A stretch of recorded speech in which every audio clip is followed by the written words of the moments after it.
Donc mon poster à moi, c'est un poster de projet. Le projet, c'est un projet du LabEx Arbres. On a tous enfin tous plus ou moins, des initiatives d'excellence où on est encouragé à faire des choses sur des sites. Et donc mon projet, il s'appelle WADE. WADE, ça veut dire Wood Acclimation to Disturb Environment, parce qu'on parle tous aussi en anglais. Et dit en français, c'est comment le bois s'acclimate aux perturbations de l'environnement et du couvert. Et comme c'est un projet avec plein de gens, c'est pour ça qu'il y a beaucoup d'auteurs. Tu passes le suivant, s'il te plaît. Alors, ce qui se raconte dans les bonnes formations forestières, et que vous savez sans doute, c'est que le bois, c'est un matériau variable parce qu'il est fabriqué par des arbres. Et donc, habituellement, on a l'habitude chez les forestiers de dire qu'une propriété du bois, ça varie en fonction essentiellement de deux choses. La vitesse de croissance. Donc, la vitesse de croissance, la largeur de cerne contient beaucoup en fait, de variations de propriété du bois. Et puis, la deuxième source de variation importante, c'est la position dans l'arbre, donc où ça se trouve, notamment sur le rayon. On parle de bois juvénile et de bois adulte.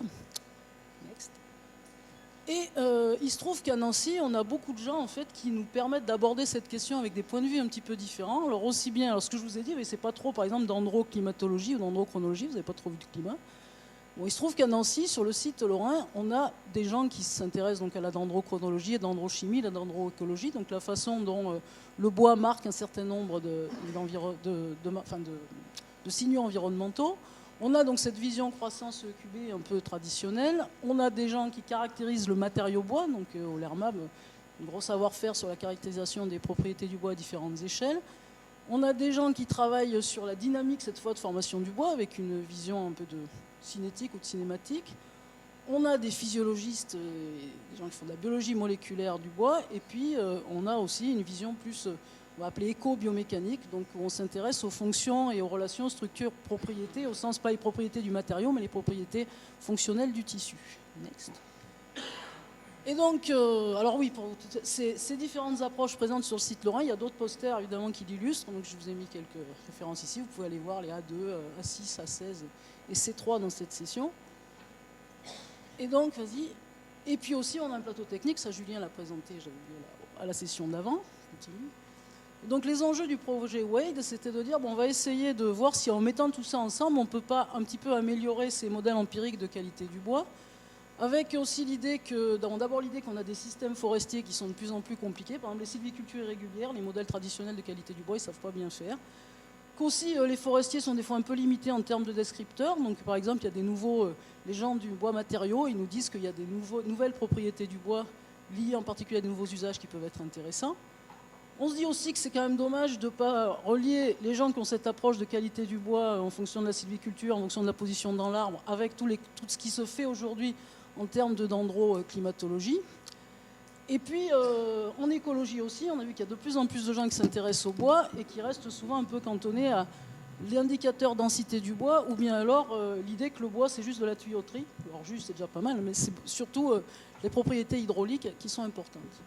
Voilà, alors vas-y, le dernier. Alors maintenant, la suite, vous venez voir le... Non, là, t'as reculé en fait. Donc la suite, c'est un projet, donc vous venez voir le poster pour le savoir, donc next. Je vous renverrai aussi sur d'autres posters, oui. Et puis... les acteurs du projet, pour conclure, le dernier message, c'est qu'évidemment c'est un projet LabEx, donc c'est un projet de site avec les laboratoires du site Lorrain, mais on n'est pas borné ni... Donc le projet WADE, c'est aussi une auberge espagnole. Alors je dis espagnol parce qu'il y a des collègues espagnols. Donc c'est quelque chose dans lequel on peut rentrer quand on veut. Donc s'il y a des gens que ça intéresse, j'ai discuté hier avec un collègue belge qui se retrouve dans les questions qu'on pose, il n'y a pas de souci, ils viennent et on trouve moyen de faire ensemble.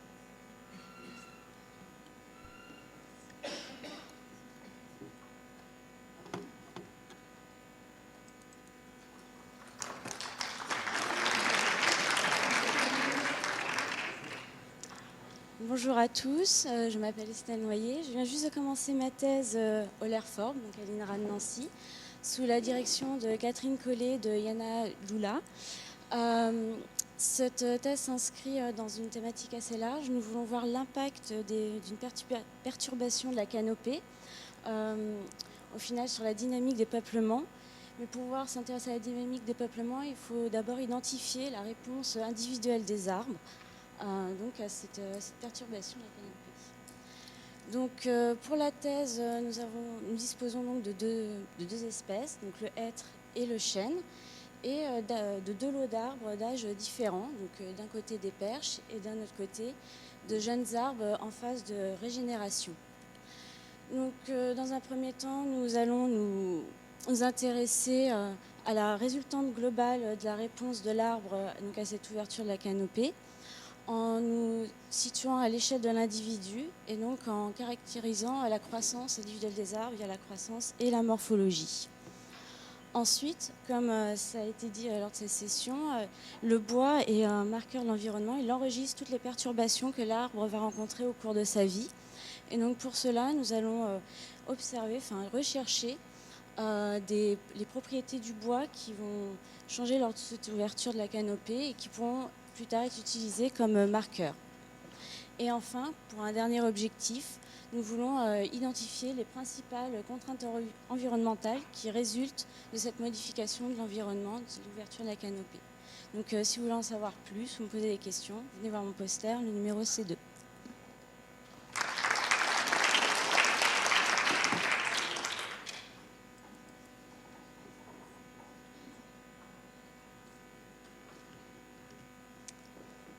Bonjour, donc Mireille Cabanet, on continue sur Nancy avec, je suis dans l'UMR écologie, écophysiologie forestière. Et donc nous on s'intéresse à la biosynthèse des composés du bois, donc comment d'un point de vue biologique se mettent en place ces différents composés en réponse à des contraintes environnementales. Et donc on va étudier 2 contraintes environnementales qui produisent des effets totalement inverses, l'ozone qui provoque des dommages et le fort CO2 qui est plutôt favorable au développement des arbres. Et donc nous on va cultiver nos plants en conditions contrôlées, ça va être des très jeunes plants, pour pouvoir étudier les mécanismes de biosynthèse des différents composés. Alors la suivante, voilà. Donc on a pu montrer que la composition en lignine et en cellulose était modifiée sous l'effet de ces 2 contraintes. Bien que ces 2 contraintes soient très différentes, elles provoquent le même type de réponse, c'est-à-dire un enrichissement en lignine. Et la question qu'on se pose, donc sur la diapo suivante, c'est de savoir quels sont les mécanismes du point de vue de la biosynthèse de ces composés qui conduisent à cette altération de la composition des parois. Alors on a différentes possibilités parce que pour faire des lignines et de la cellulose, il faut déjà des squelettes carbonés, donc des substrats. Ensuite, il faut des enzymes. Pour que ces enzymes puissent être fabriquées, il faut avoir des ARN. Donc on regarde ce qui se passe au niveau de ces différents facteurs. Et puis ce qui va être intéressant aussi, c'était les relations entre la biosynthèse des 2 composés pour établir une balance entre ces 2 composés. Voilà, je vous convie à regarder le poster C3 si vous voulez en savoir plus.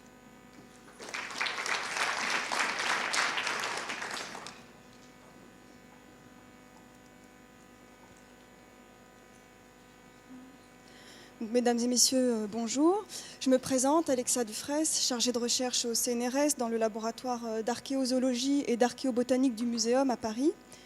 Je suis responsable de l'ANR d'Andrac, un programme qui cherche à mettre en place des outils dendrométriques appliqués à l'étude des charbons de bois archéologiques.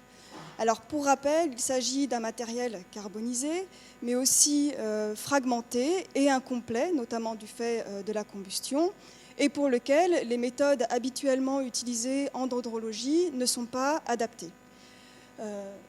Nous utilisons donc les outils de l'anatomie, de la morphométrie géométrique, de l'isotopie, de l'écologie, mais selon des protocoles de mesure et de traitement de données reproductibles sur des assemblages archéologiques. La combinaison de ces différentes approches devrait nous aider à mieux caractériser les arbres dont sont issus les charbons de bois archéologiques. Alors, à l'occasion de ce GDR, nous avons choisi de vous présenter l'état d'avancement de 3 ateliers issus de 3 masters. Tout d'abord, le système d'information Circulus. Il comprend une base de données et une interface web. Sa particularité est d'avoir été conçu selon un schéma flexible, c'est-à-dire compatible avec de nouveaux protocoles expérimentaux. C'est donc un schéma utilisable pour d'autres projets du même type. Les 2 autres ateliers suivants sont des cas d'études. Le premier consiste à comparer l'anatomie du chêne Cécile à âge et calibre égal, entre brins de cépé et brins de semis issus d'une même station. D'un point de vue archéologique, cette étude devrait permettre à terme de différencier les charbons de bois issus de l'exploitation de taillis de ceux issus de l'exploitation de futaie. Le second consiste à évaluer les proportions d'aubier et de duramen dans la hauteur de l'arbre en fonction des diamètres. À terme, il s'agit ici de faire la distinction entre le bois de fût et le bois de houppier dans les assemblages anthracologiques anciens. Voilà, pour en savoir plus, je vous invite au poster C4. Je vous remercie.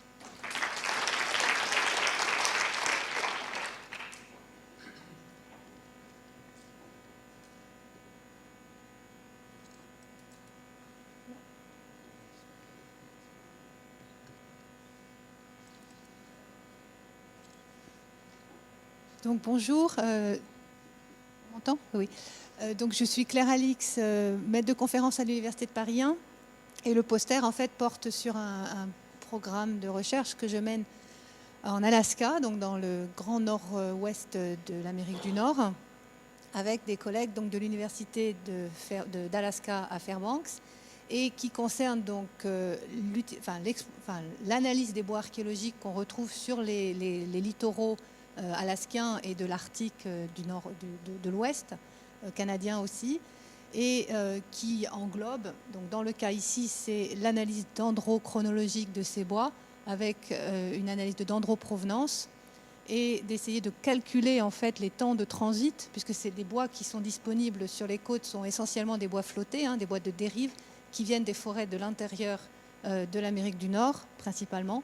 Et donc c'est un cas d'étude au Cap Espenberg, qui est un grand site archéologique.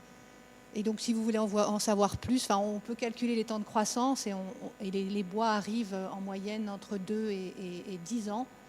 Et c'est ceux-là qui sont intégrés dans l'architecture des habitations. Si vous voulez en savoir plus, vous venez voir mon poster en C5. Merci.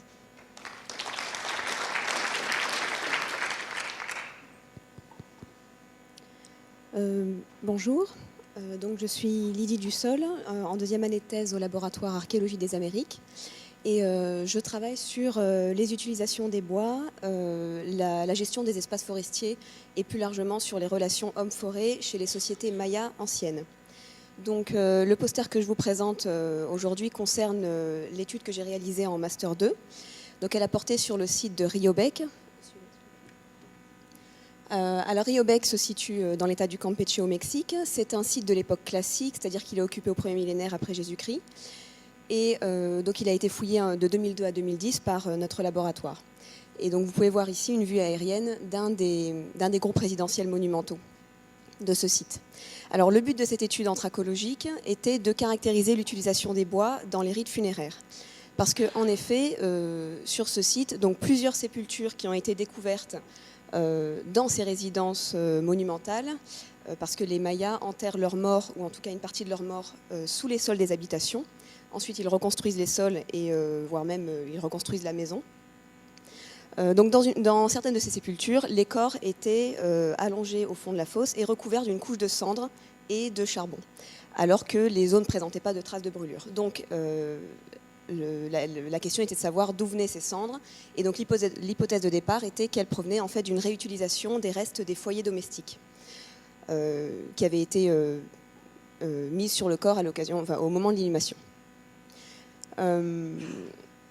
Voilà, et donc pour déterminer l'origine de ces charbons, on a décidé de comparer les charbons de ces sépultures avec les charbons qui avaient été prélevés en contexte domestique, donc dans les cuisines de ces mêmes groupes résidentiels, et avec des échantillons qui avaient été prélevés dans des encensoirs qui étaient en dépôt d'offrande.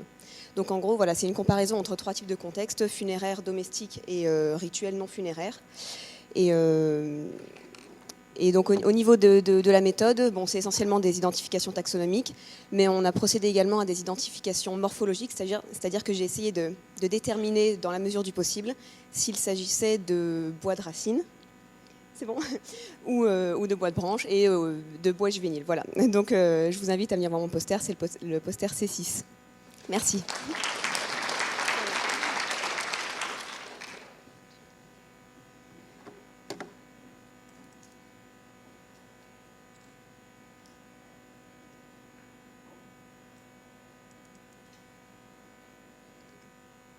Bonjour, donc je suis Rémi Méreuse et le poster que je présente donc, illustre une méthodologie qui a été mise en place dans le cadre de ma thèse. Alors en fait, cette méthode, elle permet d'étudier à distance des bois issus ici en fait de structures de maisons en fait datées du XVe siècle et situées au Cap Espenberg en Alaska.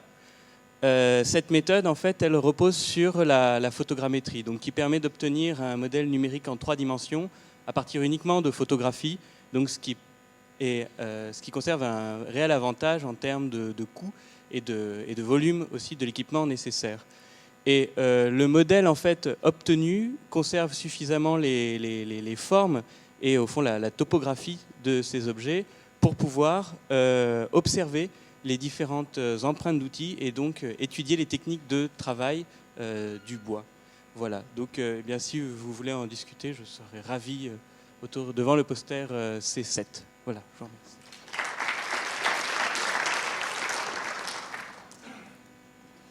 Bonjour, alors moi je suis Catherine Lavier, archéodendromètre, et je travaille au laboratoire d'archéologie moléculaire et structurale UPMC CNRS. Et je vais kidnapper le micro pendant quelques posters parce que nous avons commis donc plusieurs travaux avec des collègues qui ne pouvaient pas être là. Alors le premier, ça concerne un petit peu la gestion des archives du sol, ce qu'on appelle donc, au ministère de la Culture. On a décidé de mener une réflexion un petit peu sur cette gestion parce qu'on s'aperçoit que tous ces bois, notamment il n'y a pas que les bois évidemment, mais là ça concerne surtout les bois, tous ces bois qui sont retirés du sol lors de fouilles archéologiques, des bois humides, merci, des bois humides gorgés d'eau, sont pas faciles donc effectivement à traiter une fois qu'ils sont sortis de terre, d'eau ou de milieux marins, et qu'il faut une fois les étudier bien sûr, mais aussi les conserver. Et malheureusement, tous ne peuvent pas être conservés, ce qui pose un gros problème de gestion de ces stocks, on va dire, de bois qui sont répartis un petit peu partout en France dans des réserves plus ou moins bien gérées. Et donc on se posait un petit peu la question de quoi faire de ces bois. Et du coup, on a décidé de travailler en 2 parties. C'est gérer, on va dire, le passif, ce qui se trouve un petit peu stocké encore actuellement, mais aussi d'agir finalement en amont, c'est-à-dire que lorsqu'il y a des opérations de fouille, eh bien, on va décider dès le départ de ce qui va pouvoir être fait et ce qui ne pourra pas être fait, de manière à ne pas se retrouver avec des tonnes de bois qui vont disparaître. Alors évidemment, quand les bois sont, on va dire, assez jolis, qui sont représentatifs d'une période, etc., et bien, ma foi, ils passent en conservation, ils vont être restaurés et puis exposés en musée. Mais la plupart du temps, en fait, on assiste plutôt à ça, c'est-à-dire que les bois sont jetés ou alors ils deviennent complètement abîmés. Et, donc c'est tout le problème donc, de ce poster. Donc vous pouvez venir voir le poster numéro 8 pour ce genre de réflexion qui peut être menée également dans d'autres pays d'Europe. Alors je continue sur la lancée, puisque là, cette fois, ce n'est pas des bois gorgés d'eau, mais ce sont des objets qui sont finalement très peu connus, qui n'ont pas vraiment de statut réel. Ce sont des boîtes d'archives. Il y en existait énormément sur l'ensemble de la France, donc ça contenait toutes les archives municipales, départementales, régionales, nationales, etc. Et le problème de ces boîtes d'archives, c'est qu'effectivement, pour certaines, elles étaient conservées, comme à Clermont-Ferrand, il y a une très belle collection, ou d'autres à Nancy. En fait, on a décidé d'enlever les documents qu'il y avait à l'intérieur et de les jeter, parce qu'on considère que ces boîtes en bois sont d'abord récentes et qu'elles peuvent rejeter des composés organiques volatiles qui sont très dommageables pour ce qu'il y a à l'intérieur. Alors en fait, on a travaillé sur 10 centres d'archives différentes, on a manipulé à peu près un petit millier de layets, ce qu'on appelle, et il fallait effectivement regarder la datation, savoir si elle était vraiment récente et si elle rejetait vraiment des composés organiques volatiles. Et ben, les réponses sont sur le poster numéro 9. Voilà. Je passe. Non. Donc là, je passe à Nicolas.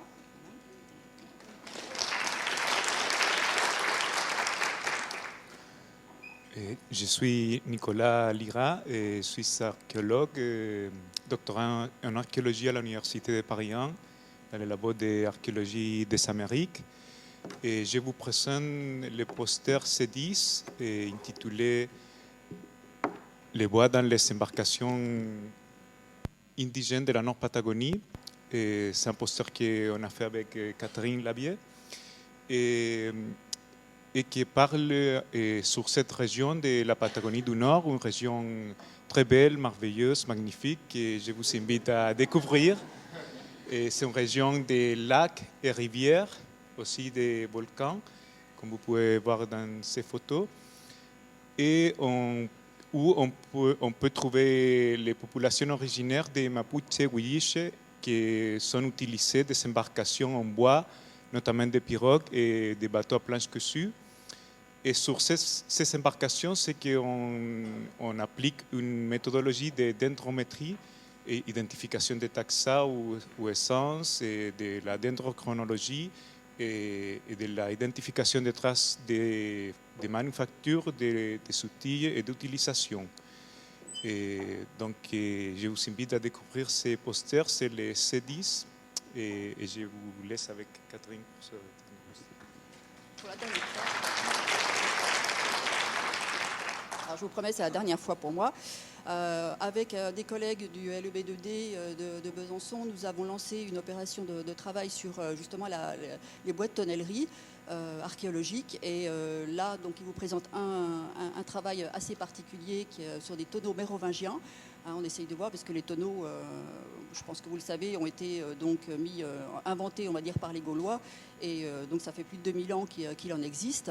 Et là, c'est un travail très particulier qui a lieu sur des tonneaux qui se trouvent dans le nord de la France et qu'on peut traiter par dendrochronologie, dendroprovenance, sans trop leur faire de mal pour pouvoir ensuite les conserver.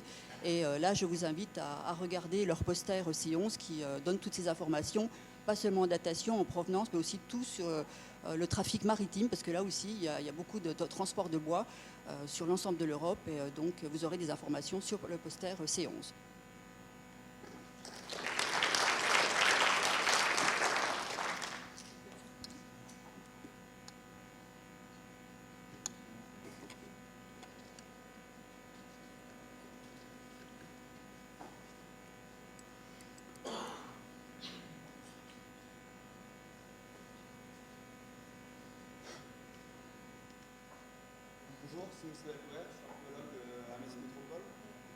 Simon Stelboer, je suis archéologue au pôle archéologie préventive de Metz Métropole. Donc, le poster présente la découverte récente de 3 cuvelages en bois sur le site de la ZAC du parc du Technopole, à proximité de Metz. Les vestiges appartiennent à une villa gallo-romaine qui a été fouillée intégralement par le service archéo en 2011. Ils sont datés, les datations par dendrochronologie situent ces aménagements entre le milieu du 2e et le tout début du 3e siècle après notre ère. Les bois composant ces cuves ont été étudiés sous un angle morphotechnologique, permettant ainsi de restituer la chaîne opératoire du travail du bois. Et les données sont complétées par un examen des traces de travail, permettant de restituer également l'outillage employé par cet artisanat durant la période gallo-romaine. Et enfin, on fait une mise en relation avec des aménagements similaires découverts sur d'autres sites dans la moitié nord de la Gaule, ce qui permet d'émettre quelques hypothèses fonctionnelles quant à leur utilisation dans ce cas précis. Et le poster se trouve en C12.